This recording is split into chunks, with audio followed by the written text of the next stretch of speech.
नवरात्रि में चौथे दिन देवी को कुष्मांडा के रूप में पूजा जाता है। अपनी मंद हल्की हंसी के द्वारा अंड यानी ब्रह्मांड को उत्पन्न करने के कारण इस देवी को कुष्मांडा नाम से अभिहित किया गया है।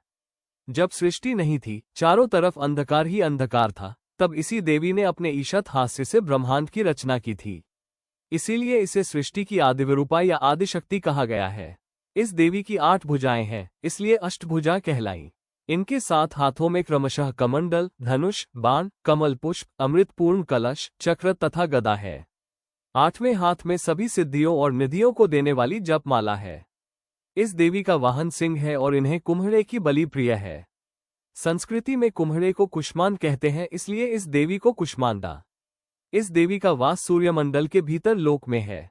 सूर्यलोक में रहने की शक्ति क्षमता केवल इन्हीं में है।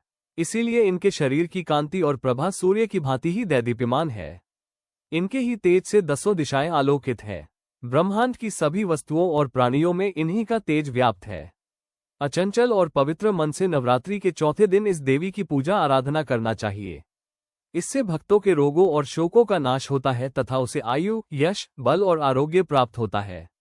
ये देवी अत्यल्प सेवा और भक्ति से ही प्रसन्न होकर आशीर्वाद देती है। सच्चे मन से पूजा करने वाले को सुगमता से परम पद प्राप्त होता है। विधि विधान से पूजा करने पर भक्त को कम समय में ही कृपा का सूक्ष्म भाव अनुभव होने लगता है। ये देवी आदियों व्याधियों से मुक्त करती है और उसे सुख, समृद्धि और उन्नति प्रदान करती है। अंततः इस देवी की उपासना में भक्तों को सदैव तत्पर रहना चाहिए।